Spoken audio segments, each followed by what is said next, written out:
Yeah. We're back with Norm Macdonald, and let's take a Skype call from one of our callers, since we've asked people to call, and they're calling. You're on the air with Norm Macdonald. Do you have a question? Go ahead, sir, with your question. Yeah. Hey, Norm. Hi, how are you? Tom. Good, and you? Good, good. Happy New Well, Year. that was an easy question. Yeah. Happy New Year's. Don't get nervous. I know you're on live television. You're a little nervous, but just go ahead and ask the question now that we've, thanks. told you all we were going to do this in the break, and let's do it now, okay?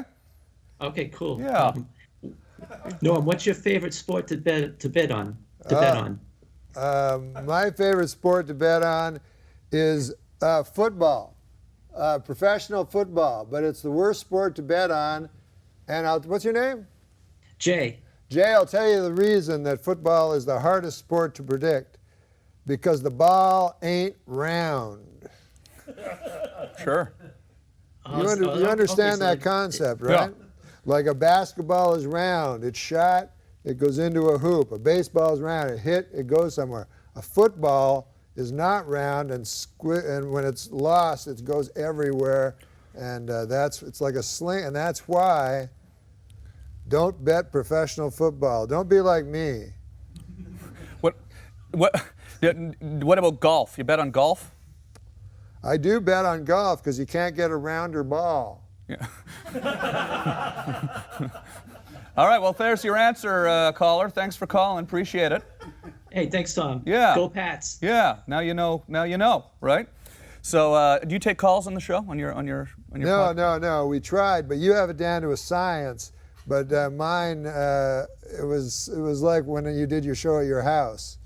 And so we'd do an hour show. We'd take one Skype caller, and we'd be 58 minutes into the show. Yeah, exactly. So it didn't work out. But you seem to have finally figured it out. So I wanted to ask you, so you've got all this time on the show. Now it's not like television. You can go on for hours if you want. And you're somebody that's never really shied away from saying what you feel about things.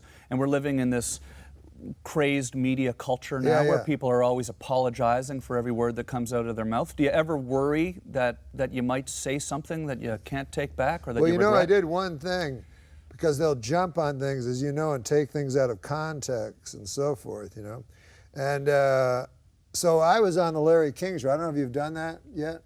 On his internet show? Yeah. Yeah, I did once, yeah. That was pretty cool. I love Larry King. Yeah. So he asked me my views on science, because he called me a Christian comedian, which is like, what the hell fuck does that mean? It sounds like I'm opening for Joel Osteen or something fucking thing. And so that's the problem. You call a person a Christian, now all of a sudden it's a bad, it's like calling a person a retard or something. Right. So anyways, I told him, I said, I don't think that much of science. I said, for instance, DNA. I don't know anything about DNA. What am I? I'm just a nightclub comic. So I said, if there was a guy that was going to jail or going to the death house, and the evidence against him was DNA, and I was in the jury, I'd vote him innocent, because 15 years from now they could go, we're wrong. Right. Yeah. So I said that.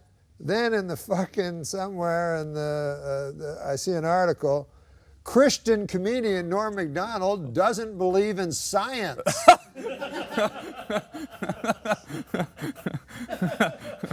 Well, it's sort of what happened, though, I guess, right? Yeah. OJ was the one that really was the reason that DNA really became the big, I don't know. I'll tell you something about OJ. Yeah. And how on Twitter you can get not in trouble, because who the fuck cares what these retards say? But I'm saying on Twitter, I said yesterday, I put a post up, I said, my heart goes out to OJ and his family for his health issues. Mm-hmm. And God bless. And people got very angry at me, and they're like, fuck OJ, and like, There's another virtue that's gone, Tommy. Pity. Whatever happened to pity? Yeah. Do we have to hate everybody? People, probably your fans especially, were maybe surprised to hear it coming from you, considering some of the things you used to say about O.J. on Weekend Update. Well, yeah, because I was against O.J. for committing double murder. Yeah. One of the great lines in the history. Yeah. But I am not against O.J. for getting brain cancer. Yeah. No. Right? No, it's No, perfectly. I feel sorry for the man. Yeah. My God. And that's true. He does have brain cancer. Is that true? Or I saw that on the cover of the I don't know. Inquirer. Then I heard that he may have made it up. Yeah. But you know, of course, if a man has brain cancer and he's going to die in prison, how could you feel anything but pity for him? That was one of the great lines in the history of Saturday Night Live, your line, when after O.J. was found innocent. Murder is now legal in the state of California. Yes, that's right, yeah. Yeah. There was quite a bit of a backlash to that at the time, was there? Or? I got fired. Yeah. You know what I found interesting? You know, you look back at your career and you go, what the fuck did I do wrong? I'm, sitting here with Tom Green on a show owned by a basketball owner. No, sometimes you go, what did I do? Yeah.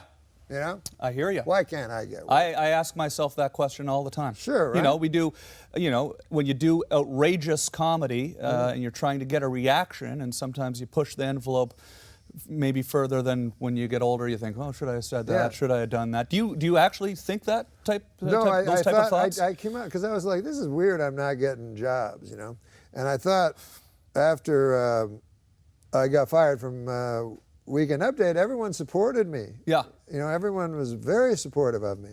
But then I thought afterwards, like if you were a network president, you go, hey, do I really want to hire that guy Norm, who if all of a sudden I fire him, he fucking ruins my life? Uh-huh.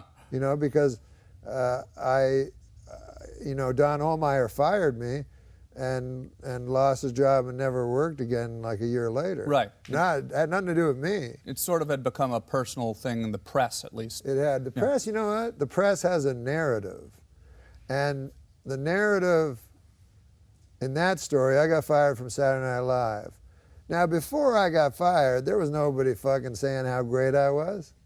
There was nobody in the press doing big articles on me. Well, I think Chevy Chase said that you were the This best. was after.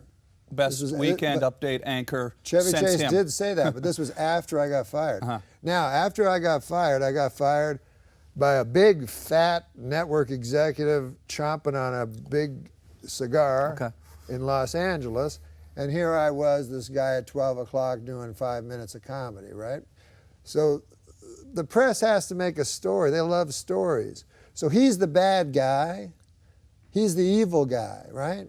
So if you got a bad guy, you have an evil guy, you got to have a good guy. You got to have a great guy. So they made up that I was a great guy. And you also happened to be a great guy, and it was unjustified. That was entirely coincidental. Yeah. Does things like that, do they surprise you when you come to America from Canada? And I'm very naive.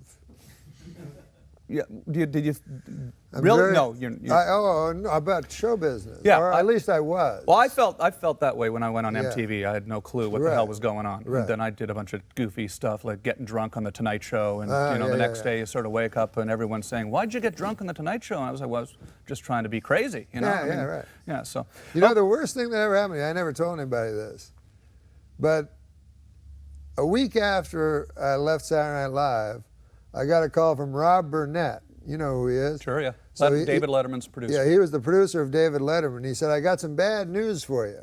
And I said, what? And he goes, you're not getting the 12:30 slot. And I didn't know I was up for the 12:30 slot. Okay. And he goes, we're giving it to Craig Kilborn. Wow. And I was like, huh? Like, nobody told me I was up for it. Wow, okay.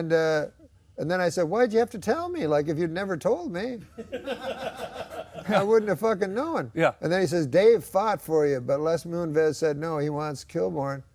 And I was like, God damn, you don't have to tell anybody ever, fuck it. Sure. You can keep some shit to yourself. Yeah. Well, then you know, I'm trying to sleep that night. Yeah. Well, on my pillow. yeah. Well, you know, now you're doing the show now though, and you know, Oh yeah, it's all come full. Yeah, that's great. That's true. Now that I've never looked at it that way. I lost the 12:30 slot, but if I hadn't lost the 12:30 slot, it wouldn't have lent me to do a podcast. Yeah. Worldwide. Worldwide. It's worldwide. You know, When one door opens, yeah. now, how does that go? When one door closes. We'll be right back. Stick around. All right, We're with baby. Norm Macdonald. We'll be right back.